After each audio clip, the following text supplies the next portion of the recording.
Something ఏదో నా 2000 నిన్న నిన్న ల్యాప్టాప్ అప్డేట్ అయింది సంథింగ్ ఏదో ఆల్రెడీ ఉన్నట్టు పోయినట్టున్నాయి. ఓకే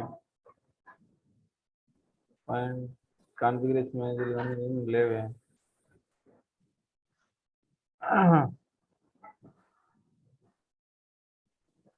సర్వీస్ డాట్ ఎంఎస్లోకి వెళ్దాం.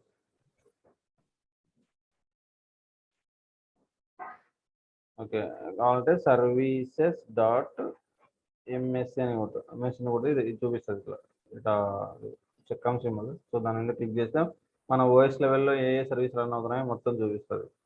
నాట్ ఓన్లీ ఎస్క్యూఎల్ సర్వర్, మిగతా ఏమేమి సర్వీస్ రన్ అవుతున్నాయో అన్ని చూపిస్తుంది. అన్నిని స్టాప్ చేయాలన్నా ఇక్కడ నుంచి అయినా స్టాప్ చేయొచ్చు ఓఎస్ లెవెల్ సర్వీసెస్ కూడా. సో బట్ మనం అది చేయము, అది విండోస్ టీమ్ వాళ్ళు చేస్తారు. జస్ట్ ఫర్ తెలుసుకోవడానికి.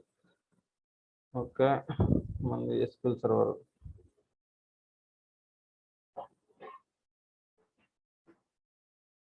SQL server 2019.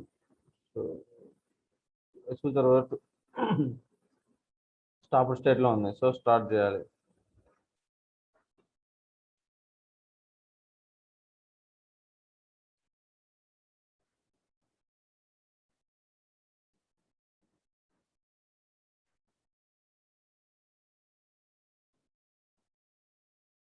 సో స్టార్ట్ అయింది. అండ్ ఏజెంట్ కూడా SQL server 2000 agent. So start అయింది. సో ఇప్పటికి వెళ్ళి కనెక్ట్ అవ్వాలి. సో ఇక్కడ ఎస్ఎస్ఎంఎస్ కనెక్ట్ అవ్వలేదంటే ఫస్ట్ మనం చెక్ చేయాల్సింది అక్కడ కాన్ఫిగరేషన్ మేనేజర్లో కానీ సర్వీసెస్ డాట్ ఎంఎస్లో కానీ. సో ఫస్ట్ సర్వీసెస్ రన్ అవుతున్నాయా లేదా చెక్ చేయాలి. సో ఇక్కడ కనెక్ట్ అవ్వకపోతే సో స్టార్ట్ అవ్వకపోతే స్టార్ట్ చేయాలి. ఓకే స్టార్ట్ చేసేటప్పుడు ఫెయిల్ అయింది అనుకో, సో అది ఎక్కడ చెక్ చేయాలంటే ఇక్కడ వెళ్ళి ఈవెంట్ వ్యూవర్ ఉంటుంది. ఈవెంట్ వ్యూవర్ అని కొట్టాలి. సో ఈవెంట్ వ్యూవర్ అని ఇది ఉంటుంది. సో దీని మీద క్లిక్ చేస్తే ఇక్కడ ఏదైనా ఎస్క్యూఎల్ రిలేటెడ్ ఏదైనా ఎర్రర్ వచ్చినా అది ఎందుకు ఎర్రర్, దేనివల్ల వచ్చింది, అసలు ఎర్రర్ నెంబరు అవన్నీ కనుక్కోవాలంటే మనం ఎక్కడికి వెళ్ళాలి. ఇక్కడ ఈవెంట్ వ్యూవర్లో విండోస్ లాక్స్ అని ఉంది కదా, విండోస్ లాక్స్లోకి వెళ్ళి ఇక్కడ అప్లికేషన్ అని ఉంది. అప్లికేషన్లో వెళ్తే అప్లికేషన్ సెలెక్ట్ చేస్తే ఇక్కడ డిస్ప్లే అవుతాయి అనమాట. ఎర్రర్స్, వార్నింగ్స్, ఇన్ఫర్మేషన్ మొత్తం OS level related errors, SQL server related errors, SQL server కాకుండా వేరే ఏదన్నా అప్లికేషన్ ఉన్న దాని రిలేటెడ్ ఎర్రర్స్ అన్నీ ఇక్కడ చూపిస్తుంది. సో మనం ఇక్కడ చూడొచ్చు ఎర్రర్ ఏంటి, ఎందుకు వచ్చింది అనేది ఇక్కడ మనకు క్లూ దొరుకుతుంది. సో విండోస్ లాగ్స్లో అప్లికేషన్ అండ్ సిస్టమ్ ఈ రెండిట్లోనే చెక్ చేయాలి. మిగతా సెక్యూరిటీ, సెటప్, ఫార్వర్డెడ్ ఈవెంట్స్ ఈ మూడిట్లో చెక్ చేయాల్సిన అవసరం లేదు. సో ఏదన్నా ఎస్క్యూఎల్ సర్వర్ ఎర్రర్ వచ్చిందంటే మెయిన్గా చెక్ చేయాల్సింది ఈవెంట్ వ్యూవర్లో విండోస్ లాగ్స్లోకి వెళ్ళి అప్లికేషన్ లాగు అండ్ సిస్టమ్ లాగు ఈ రెండింటిని మాత్రమే చెక్ చేయాలి. ఓకే సో ఇక్కడ డిస్ప్లే అవుతున్నాయి. ఇక్కడ చూడు 4640 ఈవెంట్స్ ఉన్నాయి కాబట్టి టైం పడుతుంది కొంచెం అన్ని ఈవెంట్స్ డిస్ప్లే అవ్వడానికి. వితిన్ కొద్దిసేపు ఉంటే డిస్ప్లే అవుతాయి. ఓకే సో అది ఎప్పుడు చెక్ చేయాలంటే ఏదైనా ఎస్క్యూఎల్ సర్వీసెస్ స్టాప్లో ఉన్నా ఏదైనా ఇష్యూ ఉన్నా కూడా అక్కడ ఈవెంట్ వ్యూవర్కి వెళ్ళి చెక్ చేయొచ్చు. అసలు ఏంటి ఇష్యూ అనేది చూడొచ్చు అన్నమాట. అక్కడ ఇన్ఫర్మేషన్ దొరుకుతుంది, మనకి ఏదైనా క్లూ దొరుకుతుంది ఎందుకు ఫెయిల్ అవుతుంది. సో ఇట్లా చూడు అప్లికేషన్ చూడు, ఇది ఇన్ఫర్మేషన్ మెసేజ్. సో ఇక్కడ సోర్స్ ఎంఎస్ఎస్ ఎస్క్యూఎల్ ఉంటే so SQL server related information అనమాట. సో ఇట్లా ఇప్పుడే కదా మన ఏజెంట్ స్టార్ట్ చేసింది. Agent SQL server agent successfully started అని ఇక్కడ ఇన్ఫర్మేషన్ వస్తుంది. ఏ టైంలో 7:41కి 7:41:54 స్టార్ట్ చేసినారు. సో అట్లా ఇన్ఫర్మేషన్ ఉంటుంది అప్లికేషన్లో. ఇక్కడ సోర్స్ ఇక్కడ ఎంఎస్ఎస్క్యూఎలే కాదు, వేరేటి కూడా ఉంటాయి. అన్ని ఎంఎస్ఎస్క్యూఎలే కాదు, వేరేటి కూడా ఉండొచ్చు అనమాట. సో ఇక్కడ security related, Windows related. So MS SQL ఇట్లా ఫెయిల్ అయ్యి ఇక్కడ సోర్స్ ఎంఎస్ఎస్క్యూఎల్ ఉంటే అది ఎంఎస్ఎస్క్యూఎల్ సర్వర్ రిలేటెడ్. సో మనం ఏదైనా ఇష్యూ ఉన్నప్పుడు చెక్ చేయాలి. సో దాని మీద క్లిక్ చేస్తే దానికి సంబంధించిన ఇన్ఫర్మేషన్ వస్తుంది, ఎందుకు ఫెయిల్ అయింది ఏంటి అనేది. సో దాన్ని బట్టి మనము యాక్షన్ తీసుకోవాలి. సో ఒకటి అప్లికేషన్ లాగు, ఇంకోటి సిస్టమ్ లాగు. సో ఇది సిస్టమ్ లాగు. సో సిస్టమ్ లాగు ఇది సర్వీస్ కంట్రోల్ మేనేజర్ సోర్స్, ఇది ఎంఎస్ఎస్క్యూఎల్ కాదు. సో ఎంఎస్ఎస్క్యూఎల్ ఎక్కువ మనం చెక్ చేయాల్సింది ఎంఎస్ఎస్క్యూఎల్ రిలేటెడ్ ఎర్రర్స్ మనం చెక్ చేయాలి ఇక్కడ. సో ఇక్కడ టైం కూడా ఉంటుంది, ఏ టైంలో ఈ ఎర్రర్ వచ్చింది, సో ఎందుకు వచ్చింది అనేది ఇక్కడ డిస్ప్లే అవుతుంది. సో దాని ఎర్రర్ ఈవెంట్ ఐడి, ఇప్పుడు మనకు తెలియదు ఇది ఏదో సంథింగ్ ఎర్రర్ వచ్చి తెలియదు అంటే మనం ఈవెంట్ ఐడి మనం గూగుల్లో చెక్ చేస్తే సో దానికి ఒక క్లూ దొరుకుతుంది ఎందుకు ఆ ఎర్రర్ వచ్చింది దాని ఫిక్స్కి ఏం అప్లై చేయాలి ఏంటి అనేది మనకు కొంచెం ఇన్ఫర్మేషన్ దొరుకుతుంది. సో ఇది ట్రబుల్ షూటింగ్ చేసే విధానం. సో ఎస్క్యూఎల్ సర్వర్లో ఏదైనా ఇష్యూ వస్తే మనం చెక్ చేసేది మూడే మూడు ప్లేస్లో. ఒకటి ఎస్క్యూఎల్ సర్వర్ ఎర్రర్ లాగు, ఇంకోటి విండోస్ విఎంటి వ్యూవర్లో అప్లికేషన్ లాగు అండ్ సిస్టమ్ లాగ్స్. ఈ రెండిట్లోనే మనం ట్రబుల్ షూట్ చేయడానికి ఏదో ఒకటి క్లూ దొరికేది ఇక్కడే ఈవెంట్ వ్యూవర్లో, అప్లికేషన్ లాగ్స్లో కానీ సిస్టమ్ లాగ్స్లో కానీ, లేకపోతే ఎస్క్యూఎల్ సర్వర్ ఎర్రర్ లాగ్లో కానీ. సో ఈ మూడిట్లోనే ఏదన్నా ఎస్క్యూఎల్ సర్వర్లో ఏ ఇష్యూ వచ్చినా ఫస్ట్ మనం చెక్ చేయాల్సింది ఈ మూడిట్లోనే చెక్ చేయాలి. ఏదైనా జాబ్ ఫెయిల్ అయినా, ఏదైనా డేటాబేస్ ఆన్లైన్ లేకపోయినా, ఏదైనా సంథింగ్ ఎనీథింగ్ హ్యాపెన్, ఏది జరిగినా కూడా ఫస్ట్ మనం చెక్ చేయాల్సింది విండోస్ వ్యూవంటర్ అప్లికేషన్ లాగు, సిస్టమ్ లాగు అండ్ ఎర్రర్ లాగు. ఈ మూడిట్లో మనకి ఎక్కడో ఒక చోట మనకు క్లూ దొరుకుతుంది ఎందుకు ఇష్యూ వచ్చింది, ఎట్లా ట్రబుల్ షూట్ చేయాలి అనేది. సో ఇప్పుడు ఇన్స్టాలేషన్ కంప్లీట్ అయింది. సో ఇన్స్టాలేషన్ కంప్లీట్ అయినాక బై డిఫాల్ట్ మనకు కొన్ని డేటాబేసెస్ క్రియేట్ అవుతాయి. సో ఇక్కడ ఎస్క్యూఎల్ సర్వర్లో 2 డిఫరెంట్ టైప్స్ ఆఫ్ డేటాబేసెస్ ఉంటాయి. 2 టైప్స్ ఆఫ్ డేటాబేసెస్. ఒకటి system databases and user databases. So system databases అనేది బై డిఫాల్ట్ నువ్వు SQL server by default SQL server install చేస్తానే క్రియేట్ అవుతాయి. By default SQL server install చేసినప్పుడు ఆటోమేటిక్గా create అవుతాయి. User database అనేది మనం మాన్యువల్గా క్రియేట్ చేసే డేటాబేస్. యూజర్ డేటాబేసెస్ అంటారు. Okay, system databases total 5 databases ఉంటాయి. ఒకటి main database, master database, and రెండోది ఎంఎస్డిబి, మూడోది మోడల్ డిబి, నాలుగోది temp dB, 5 resource dB. Okay, ఇవి ఈ 5 databases system database. While doing installation successful complete అవుతే ఈ 5 డేటాబేసెస్ ఆటోమేటిక్గా క్రియేట్ అవుతాయి. ఇవి మనం మాన్యువల్గా క్రియేట్ చేసే డేటాబేసెస్ కాదు. ఇవి ఆటోమేటిక్గా once SQL server installation complete అయితే ఆటోమేటిక్గా ఈ 5 డేటాబేసెస్ క్రియేట్ అవుతాయి. సో ఈ యూజర్ డేటాబేస్ అనేవి ఆటోమేటిక్గా క్రియేట్ అవ్వు. మనకు కావాల్సినప్పుడు మనం క్రియేట్ చేసుకున్నాం. Whenever we required will create this databases. దీన్ని యూజర్ డేటాబేసెస్ అంటారు. So total 2 types of databases. ఒకటి system databases, 2 user databases. So system డేటాబేసెస్లో mainly 5 databases: master database, model database, MSDB database, temp DB database, resource DB database. So ఈ first వీటి గురించి explain చేస్తాం. System database గురించి explain చేస్తాం. So టోటల్గా 5 databases ఉన్నాయి. సో 5 డేటాబేస్లో చూడు, నువ్వు ఫస్ట్ ఎస్క్యూఎల్ సర్వర్ కనెక్ట్ అవుతే నీకు ఇట్లా ఉంటుంది. సో నువ్వు డేటాబేసెస్ని చూడాలి అంటే నువ్వు ఇక్కడ డేటాబేసెస్ని ఎక్స్పాండ్ చేయాలి. సో ఇక్కడ ఎక్స్పాండ్ చేస్తే సిస్టమ్ డేటాబేసెస్ అనే ఆప్షన్ ఉంది. సో దాన్ని ఎక్స్పాండ్ చేస్తే నీకు కనపడుతుంది సిస్టమ్ డేటాబేసెస్. సో ఇవి మనం ఏం క్రియేట్ చేయాలి, ఆటోమేటిక్గా వచ్చాయి. కావాలంటే మీ మీరు ఇన్స్టాల్ చేసిన తర్వాత కూడా చూడండి. సో ఫస్ట్ డేటాబేసెస్ని ఎక్స్పాండ్ చేయండి, తర్వాత సిస్టమ్ డేటాబేస్ని ఎక్స్పాండ్ చేయండి. సో ఇక్కడ చూడు మనకు 4 డేటాబేసెస్ కనపడుతున్నాయి: master database, model database, MSDB database, temp DB database. Okay, resource DB database ఇక్కడ ఇన్స్టాన్స్ లెవెల్లో ఉండదు, ఒక ఫిజికల్గా డ్రైవ్ లెవెల్లో ఉంటుంది అనమాట. ఇక్కడ ఇన్స్టాలేషన్ పాత్లో ఉంటుంది, నీకు చూపిస్తుంది ఎక్కడ ఉంది అనేది. సో రిసోర్స్ డిబి అనేది ఇన్స్టాన్స్ లెవెల్లో మనకు కనపడదు. సో రిసోర్స్ డిబి అనేది ఫిజికల్గా మనకు డ్రైవ్ లెవెల్లో మాత్రమే కనపడుతుంది. ఇన్స్టాన్స్ లెవెల్లో లాజికల్గా కనపడదు, ఫిజికల్గా డ్రైవ్ లెవెల్లో కనపడుతుంది రిసోర్స్ డిబి. అది కూడా ఒక సిస్టమ్ డేటాబేసెస్. మెయిన్లీ 5. ఆ 5లో మనకు కనపడేది ఇన్స్టాన్స్ లెవెల్లో కనపడేది 4: main master DB, model DB, MSDB, temp DB. Okay, so ఈ మాస్టర్ డిబిలో ఏమేమి ఉంటాయంటే, ఈ మాస్టర్ డిబిలో ఆల్ సిస్టమ్ రిలేటెడ్ ఇన్ఫర్మేషన్. ఆ సిస్టమ్, ఇక్కడ సిస్టమ్ అంటే ఆల్ ఇన్స్టాన్స్ రిలేటెడ్. సో ఆ ఇన్స్టాన్స్ సంబంధించిన మొత్తం ఇన్ఫర్మేషన్ ఉంటుంది. అది ఏ వర్షను, సో ఏ పాత్ర మన ఎస్క్యూఎల్ సర్వర్ ఇన్స్టాల్ చేసినాము, so some system related object, instance related objects. So ఆ మాస్టర్ డేటాబేస్ యొక్క data file location, log file location, అదే కాకుండా యూజర్ డేటాబేస్, సపోజ్ మీకు కొత్త ఏదైనా యూజర్ డేటాబేస్ క్రియేట్ చేసినా అనుకో, ఆ యూజర్ డేటాబేస్ యొక్క ఇన్ఫర్మేషన్, ఆ data file location, log file location, and మనం ఏదైతే లాగిన్స్ క్రియేట్ చేస్తామో ఆ లాగిన్స్ రిలేటెడ్ ఇన్ఫర్మేషన్ మొత్తం ఎక్కడ స్టోర్ అయి ఉంటుందంటే మాస్టర్ డేటాబేస్ లో స్టోర్ అయి ఉంటుంది. All instance information comma and system objects అన్ని స్టోర్ అయి ఉంటాయి. Okay, and logins information and ఇంకా master DB data and log file location and user DB data and log file location. So ఇవన్నీ మొత్తం ఈ ఇన్ఫర్మేషన్ మొత్తం ఎక్కడ స్టోర్ అయిందంటే మాస్టర్ డేటాబేస్ లో స్టోర్ అయి ఉంటుంది. సో ఇప్పుడు మాస్టర్ డేటాబేస్ డిలీట్ అయిందా మన SQL సర్వర్ స్టార్ట్ కాదు.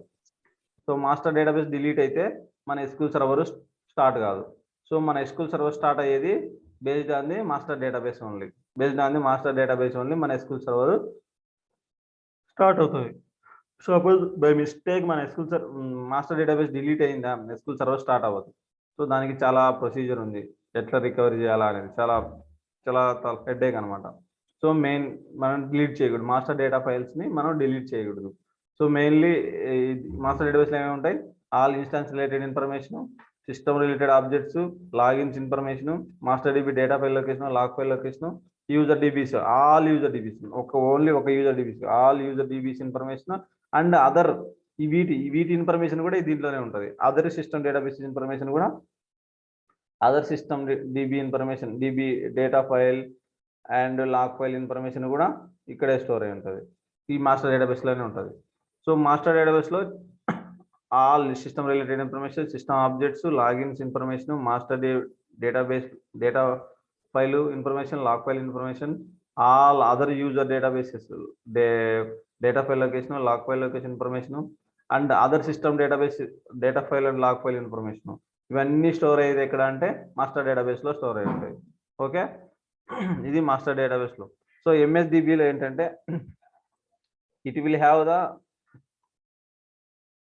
it will store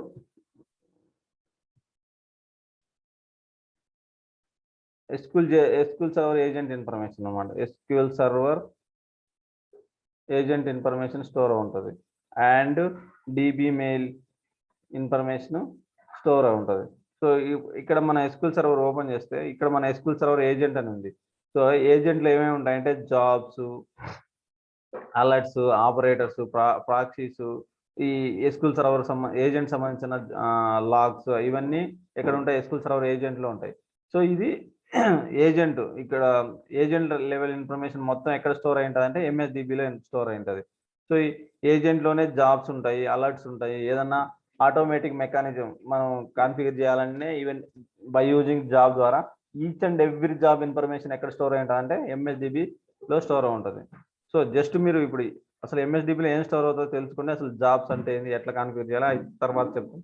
so it will store all SQL server agent information. So ఏజెంట్లు ఏమేమి ఉంటాయి, jobs, alerts, proxies information, operator information, DB mail information and then backup user database, all databases backup information, all DB అంటే ఇక్కడ system databases, user databases, అన్ని database యొక్క backup information కూడా ఎక్కడ store అయి ఉంటుంది అంటే ఈ MSDBలోనే స్టోర్ ఉంటుంది.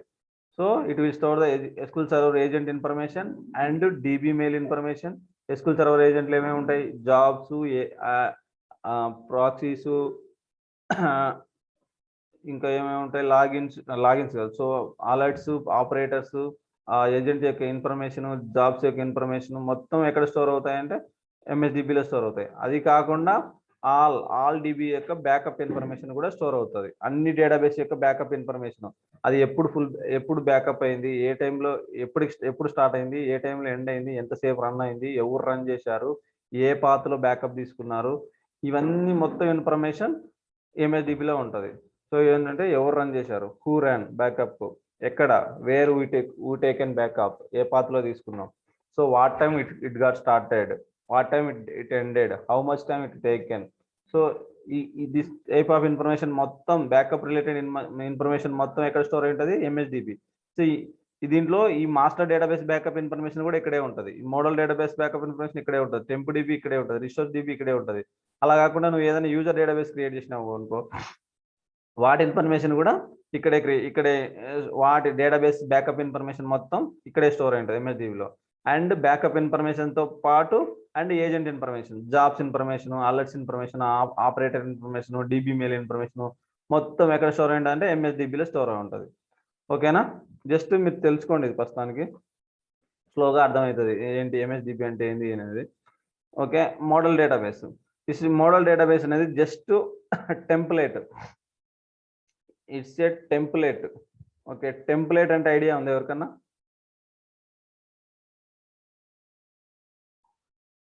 Template for the user databases.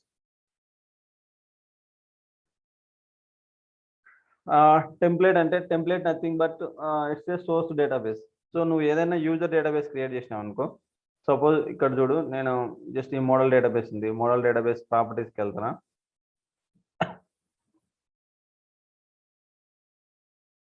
Model data ప్రాపర్టీస్కి వెళ్తున్నా, ఇక్కడ ఆప్షన్స్ ఉంది. సపోజ్ ఇక్కడ చూడు, జస్ట్ ఇవన్నీ ఈ డేటాబేస్ యొక్క ప్రాపర్టీస్ అనుకో. కొలేషన్ ఇది ఉంది, recovery model full, compatibility model 2019 150 ఉంది. సో దిస్ వన్ ఇది కంటైన్మెంట్ టైప్ నన్ ఉంది. సో ఇవి some of the features. So ఇక్కడ జనరల్లోకి వెళ్తే డేటాబేస్ సైజు, డేటాబేస్ నేమ్, ఇక్కడ కొలేషన్ ఉంది. అండ్ ఫైల్స్లోకి వెళ్తే సో డేటా ఫైల్ లొకేషన్ ఇక్కడ డేటా ఫైల్ లొకేషన్ ఇది, లాగ్ ఫైల్ లొకేషన్ ఇది. సో ఇవి some of the properties of the model database. ఇప్పుడు నువ్వు ఏదైనా కొత్త డేటాబేస్ క్రియేట్ చేసినావంటే, ఈ కొత్త యూజర్ డేటాబేస్ ఎట్లా క్రియేట్ చేసావంటే, right click, new database, just test అని ఇచ్చా.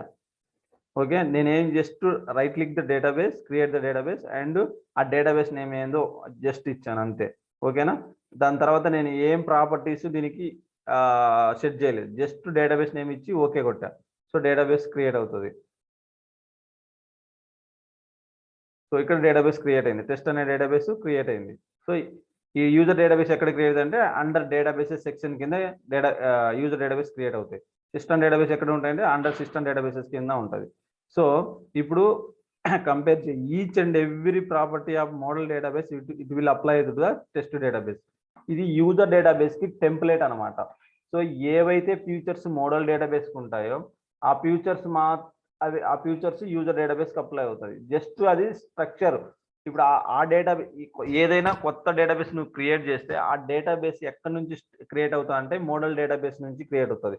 మోడల్ డేటాబేస్కి ఏవైతే ప్రాపర్టీస్ ఉన్నాయో ఆ ప్రాపర్టీస్ అన్ని ఆ యూజర్ కొత్తగా క్రియేట్ చేసి యూజర్ డేటాబేస్కి అప్లై అవుతుంది. సో దాన్ని అందుకే మోడల్ డేటాబేస్ని ఏమంటారంటే it's a template for the user databases. So ఆ మోడల్ డేటాబేస్కి ఏవైతే ప్రాపర్టీస్ ఏవైతే ఉన్నాయో అవన్నీ కొత్తగా క్రియేట్ చేసి యూజర్ డేటాబేస్కి అప్లై అవుతాయి, just for template of the user databases. ఈ మోడల్ డేటాబేస్ అంటే nothing but template for the user databases. So ఆ ఈ మోడల్ డేటాబేస్కి ఏవైతే ప్రాపర్టీస్ ఉన్నాయో అవన్నీ కొత్తగా క్రియేట్ చేసి యూజర్ డేటాబేస్కి అప్లికబుల్ అవుతాయి. సో ఇక్కడ చూడు, సో ఎక్కడ డేటాబేస్ మోడల్ డేటాబేస్ కదా. సో ఈడ ఓనర్ మన వీళ్ళ ఎస్ఏ వచ్చిందా, ఇక్కడ ఓనర్ ఎస్ఏ ఉంది. సో ఆప్షన్లోకి వెళ్తే ఇక్కడ చూడు, ఇది ఫుల్ రికవరీ మోడల్ ఫుల్ ఉంది. 2019 అంటే 2019-15 ఉంది. నన్ను కంపాటబుల్ 2019 ఉంది. సో అలాగే టెస్ట్ డేటాబేస్ చెక్ చేద్దాం. సో ఫైల్స్లోకి వెళ్తే ఈ డేటాబేస్ నేను క్రియేట్ చేసినా కూడా నా పేరు ఉంటుంది. సో ఆప్షన్లోకి వెళ్తే ఈ మిగతా ప్రాపర్టీ చూడండి. సో ఇప్పుడు చూడు, రికవరీ మోడల్ ఫుల్ ఉందా, కంపాటబుల్ మోడల్ 2019 150 ఉందా, ఇది కంటైన్మెంట్ టైపు నన్ అని ఉంది. సో నేనేం చేస్తాను ఇప్పుడు సేమ్ ఇక్కడ మోడల్ డేటాబేస్కి ఏముందో అదే ఈ టెస్ట్కి వచ్చింది. సో ఇప్పుడు నేను మోడల్ డేటాబేస్కి వెళ్ళి ఇక్కడ రికవరీ మోడల్ సింపుల్ పెడతా, దీన్ని 2019 బదులు 2017 పెడతా, ఓకే కొడుతున్నా. సో ఇప్పుడు నేను ఒక కొత్త డేటాబేస్ క్రియేట్ చేస్తాను. సో టెస్ట్ 2 అనే డేటాబేస్ క్రియేట్ చేస్తాను. సో ఇప్పుడు ఈ డేటాబేస్కి ఏ రికవరీ మోడల్ వస్తుంది?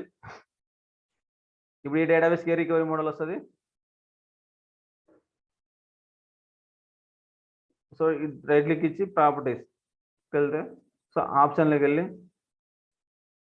చూడు సింపుల్ 2017 ఉంది. సో మనం చేంజ్ చేసింది దేనికి, మోడల్ డేటాబేస్ చేంజ్ చేసాం. Recovery model simple and compatible level 2017 అని. బట్ టెస్ట్ 2కి అదే వచ్చింది. బట్ టెస్ట్ 1కి ఏమొచ్చింది, టెస్ట్ 2కి ఏమొచ్చింది, టెస్ట్ డేటాబేస్కి ఏమొచ్చింది, recovery model full compatible level 2019 వచ్చింది. ఎందుకని, సో ఈ టెస్ట్ డేటాబేస్ క్రియేట్ చేసేటప్పుడు model database recovery model full ఉన్నది, అందుకు అలానే వచ్చింది. Compatible level of model database 2019 ఉన్నది. సో అందుకే టెస్ట్ డేటాబేస్కి 2019 వచ్చింది. సో నేను టెస్ట్ డేటాబేస్ క్రియేట్ చేసిన తర్వాత మోడల్ డేటాబేస్లో నేను సమ్ చేంజెస్ చేసిన. ఏం చేంజ్ చేసిన, రికవరీ మోడల్ సింపుల్గా పెట్టినా అండ్ కంపాటబుల్ లెవెల్ 2017కి తగ్గించా. సో 2017 పెట్టినా. దాని తర్వాత నేను మళ్ళీ కొత్త యూజర్ డేటాబేస్ క్రియేట్ చేసిన. సో అప్పటికి ఆ మోడల్ డేటాబేస్కి ఏ అయితే ప్రాపర్టీస్ ఉన్నాయో ఆ ప్రాపర్టీస్ మాత్రమే కొత్త డేటాబేస్కు అప్లై అవుతాయి. సో అందుకనే మోడల్ డేటాబేస్ ఏముంటుందంటే it's a template for the all user databases. So ఆ మోడల్ డేటాబేస్కి ఏవైతే ప్రాపర్టీస్ ఉన్నాయో అవి మాత్రమే ఆ కొత్తగా ఆ టైంలో ఏ మోడల్ డేటాబేసెస్కి ఏ ప్రాపర్టీస్ ఉన్నాయో అవి మాత్రమే అప్లై అవుతాయి. ఓకే, ఇప్పుడు నా డేటాబేస్, ఇప్పుడు అన్ని డేటాబేస్లకు నేను సింపుల్ రికవరీ మోడల్ పెట్టాలనుకో, ఇప్పుడు నేను by default full recovery model ఉంటుంది ఆల్ యూజర్ డేటాబేసెస్కి. అలా కాకుండా నేను అన్ని డేటాబేస్లకి కొత్తగా క్రియేట్ అయ్యే డేటాబేస్లు అన్నిటికీ సింపుల్ రికవరీ మోడల్ పెట్టాను అనుకో, నేను దీని జస్ట్ మోడల్ డేటాబేస్కి ఒక్కదానికి సింపుల్ రికవరీ మోడల్ పెడితే అన్ని డేటాబేస్ కొత్తగా క్రియేట్ చేసే యూజర్ డేటాబేస్ మొత్తం అన్నిటికీ సింపుల్ డేటాబేసే వస్తుంది. లేదు నేను బల్క్ లాగ్ రికవరీ మోడల్ పెట్టినాను అనుకో, సో ఇప్పుడు కొత్తగా క్రియేట్ చేసే ప్రతి డేటాబేస్కి bulk log recovery model. So new database కొడతా. ఇప్పుడు టెస్ట్ 3 చూద్దాం. సో నేను ఏం చేంజ్ చేయలేదు, జస్ట్ డేటాబేస్ నేమ్ మాత్రమే ఇచ్చాం. సో టెస్ట్ 3కి వెళ్ళి ప్రాపర్టీస్కి వెళ్తే ఆప్షన్లోకి వెళ్ళు. సో బల్క్ లాగ్ వచ్చింది. దీనికి నేనేమైనా ఇచ్చానా, సో ఆటోమేటిక్గా it will take from the model database. నువ్వు ఎప్పుడైతే కొత్త యూజర్ డేటాబేస్ క్రియేట్ చేయడానికి ట్రై చేస్తావో ఆ డేటాబేస్ ఎక్కడి నుంచి తీసుకుంటావు అంటే, ఆ స్ట్రక్చర్ మొత్తం ఎక్కడి నుంచి తీసుకుంటావు అంటే మోడల్ డేటాబేస్ నుంచి తీసుకుంటుంది. It's a model database, it's a template for the all user databases. Model డేటాబేస్కి ఏవైతే ప్రాపర్టీస్ ఉన్నాయో అవన్నీ కొత్తగా క్రియేట్ చేసే యూజర్ డేటాబేస్కి అప్లై అవుతాయి. సో అర్థమైందా మోడల్ డేటాబేస్ ఏంటనేది? ఒక డౌట్, అంటే రీఫ్రెష్ చేయాల్సిందేనా అప్పుడు? రీఫ్రెష్ చేస్తే క్లియర్ గా ఉంటది. అది ఏదైనా చేసిన అంటే టెస్ట్ 2కి రీఫ్రెష్ చేయలేదు కదా, అది ఆటోమేటిక్ చూపించింది. రీఫ్రెష్ చేయాలనేది మ్యాండేటరీ ఏం కాదు, రీఫ్రెష్ చేస్తే క్లియర్ గా ఉంటది అంతే. రీఫ్రెష్ అనేది మ్యాండేటరీ. రీఫ్రెష్ చేస్తే ఆల్రెడీ ఏదైనా చేంజెస్ చేసినా అప్లై అవుతాయి, ఒక్కోసారి లేకపోతే అట్లే చూపిస్తుంది అనమాట. సో రీఫ్రెష్ చేసి చూడడమే బెస్ట్. ఏ చేంజెస్ అయినా చేంజ్ చేసిన తర్వాత ఫస్ట్ రీఫ్రెష్ చేస్తే కరెక్ట్గా అప్లై అయినాయా లేదా చూస్తుంది. లేకపోతే సమ్ క్యాచీ లెవెల్లో ఓల్డ్ ఇన్ఫర్మేషన్ స్టోర్ అయి ఉంటుంది. సో అందుకని బెస్ట్ ఏదైనా చేంజ్ చేసినాక ఇన్స్టెన్స్ రీఫ్రెష్ చేసి చూడడమే బెస్ట్. ఎందుకంటే ఆ ఇన్స్టెన్స్ లెవెల్లో ఏదైనా చేంజ్ చేసింటే అవన్నీ రిఫ్లెక్ట్ అవుతాయి అన్నమాట. ఓకే, సో ఇప్పుడు అర్థమైందా మోడల్ డేటాబేస్ అనేది? It's template for the all user databases. And ఇంకొక లాస్ట్ డేటాబేస్ ఏంది, టెంప్డిబి. సో ఇట్స్ టెంప్డిబి అనేది it's a temporary objects. It will store the temporary objects. So temporary objects అంటే యాక్చువల్గా మనం ఏమి టెంపరరీ ఆబ్జెక్ట్స్ అవన్నీ మనమేం క్రియేట్ చేయము. So as a developers create చేస్తారు వాళ్ళు. ఏదంటే సమ్ క్వరీ స్టార్టింగ్ లో కొన్ని టేబుల్స్ క్రియేట్ అయ్యేటట్లు, ఆ క్వరీ కంప్లీట్ అయ్యేటప్పుడు ఆ టేబుల్ డిలీట్ అయ్యేటట్లు సమ్ టెంపరరీ టేబుల్స్ క్రియేట్ చేస్తారు. అదేంటంటే హ్యాష్ సమ్ ఏదో ఇట్లా క్రియేట్ చేస్తారు, క్రియేట్ టేబుల్. ఇవి మనమేం చేయం, జస్ట్ మీకు చెప్తున్నా. క్రియేట్ టేబుల్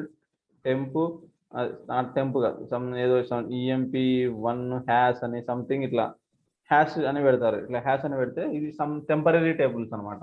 అలా కాకుండా కొన్ని డిక్లేర్ వేరియబుల్ అని, declare variable some variable name అని సంథింగ్ హ్యాష్ వేరియబుల్1 అనేది సంథింగ్ ఏదో ఒకటి వేరియబుల్ సంథింగ్ నేమ్ హ్యాష్ అని సంథింగ్ వాళ్ళు ఒక వాల్యూస్ని టెంపరరీ వాల్యూస్ని డిక్లేర్ చేయడం కానీ, ఇట్లా టెంపరరీ టేబుల్స్ని క్రియేట్ చేయడం కానీ డెవలపర్స్ చేస్తారు, మనం చేయం.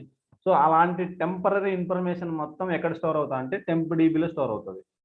ఇలాంటి ఇన్ఫర్మేషన్ మొత్తం ఎక్కడ స్టోర్ అవుతా అంటే టెంప్డిబి డేటాబేస్లో స్టోర్ అవుతుంది. సో ఈ అవుట్ ఆఫ్ ఈ 4లో టెంప్డిబిని మాత్రమే మనం బ్యాకప్ తీయలేము. టెంప్డిబిని మనము బ్యాకప్ తీయలేము. మిగతా మూడింటిని బ్యాకప్ తీయచ్చు. కావాలంటే చూడండి, టాస్క్లోకి వెళ్తే సింక్ ఆప్షన్ ఒకటే ఉంది. అదే ఎంఎస్డిబికి వెళ్ళి టాస్క్ వెళ్తే బ్యాకప్ ఆప్షన్ ఉంది, రీస్టోర్ ఆప్షన్ ఉంది. మోడల్ డేటాబేస్కి వెళ్తే టాస్క్ వెళ్ళి దీనికి మోడల్ డేటాబేస్ని కూడా బ్యాకప్ తీయచ్చు. బట్ ఇక్కడ లేదు, కానీ మోడల్ డేటాబేస్ని బ్యాకప్ ఉంది, రీస్టోర్ ఉంది. సో ఇక్కడ మాస్టర్ డేటాబేస్కి వెళ్తే టాస్క్ బ్యాకప్ ఉంది, రీస్టోర్ ఉంది. సో ఓన్లీ టెంప్డిబిని మాత్రమే మనం బ్యాకప్ తీయలేము. ఎంటైర్ ఇన్స్టెన్స్లో ఇక్కడ నాలుగు సిస్టమ్ డేటాబేస్లు, ఇవి 3 యూజర్ డేటాబేస్లు ఉన్నాయి కదా, అన్ని డేటాబేస్లు తీయచ్చు ఎక్సెప్ట్ టెంప్డిబి. టెంప్డిబిని బ్యాకప్ తీయలేము. టెంప్డిబిని రికవరీ మోడల్ కూడా చేంజ్ చేయలేము.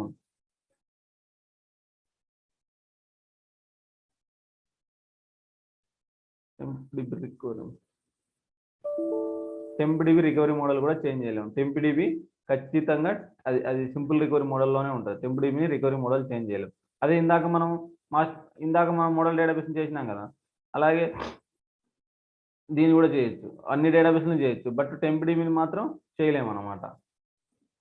టెంప్డిబిని మాత్రం రికవరీ మోడల్ చేంజ్ చేయలేము, టెంప్డిబిని బ్యాకప్ తీయలేము. And it will store only temporary objects మాత్రమే స్టోర్ అవుతుంది.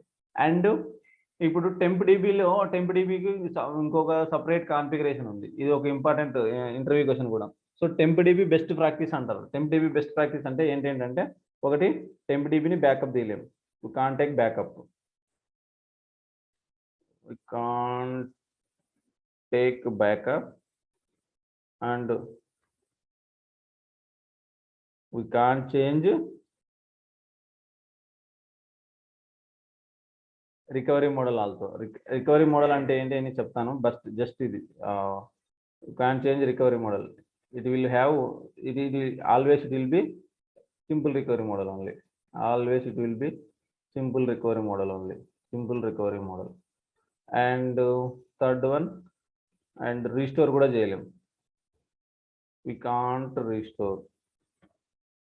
And ఇంకోటి, it will store the temporary object. It will store the temporary objects. So temporary objects అంటే ఆబ్జెక్ట్స్ నథింగ్ బట్ టేబుల్ అయినా ఉండొచ్చు, variables అయినా ఉండొచ్చు, ఏదైనా object nothing but anything. Like temp table అయినా, టెంప్ వేరియబుల్, సమ్ వేరియబుల్స్ అయినా, ఇవన్నీ ఎక్కడ స్టోర్ అవుతాయి అంటే టెంప్ డేటాబేస్లోనే స్టోర్ అవుతాయి. సో టెంప్డిబి బెస్ట్ ప్రాక్టీస్ అంటే మనం you can take backup, you can change the recovery model, it's always simple recovery model ఉంది. You can restore the database and it will store only temporary objects, and it will recreate whenever SQL Server instance restarted. It will recreate whenever SQL instance restart.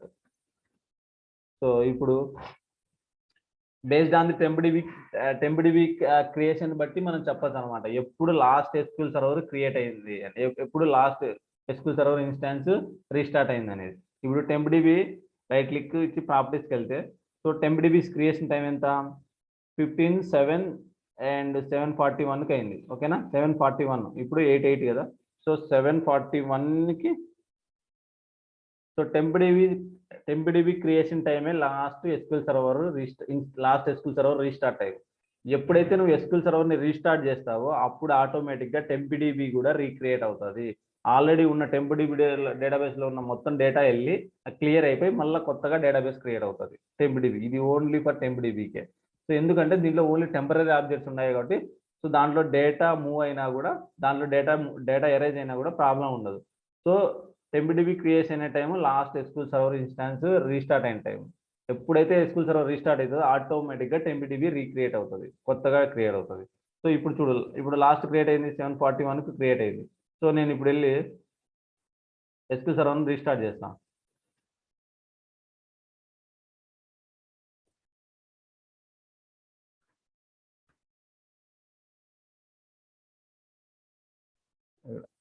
ఇట్లా select చేసుకుంటే ఏదైనా ఉంటుంది option.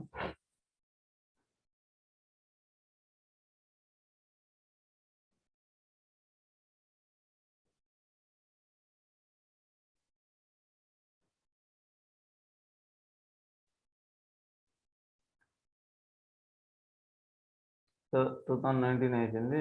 Agent ఉందా, agent కూడా starting ఉంది. So నేను ఇక్కడికి వెళ్తా, రీప్లేస్ కొడుతున్నా.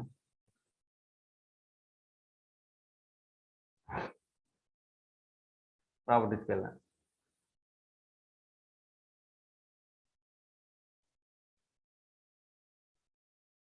ఇచ్చిందా 810కు? అవునా కదా? ఇప్పుడే కదా మన రీస్టార్ట్, ఇప్పుడు 810 అయింది. సో 810కే డేటాబేస్ రీక్రియేట్ అయింది. బట్ మీరు వేరే డేటాబేస్ చూడండి కావాలంటే, ఎంఎస్డిబి ఇవన్నీ ఎప్పుడు ఉన్నాయి? Date creative to 2019. ఓకే,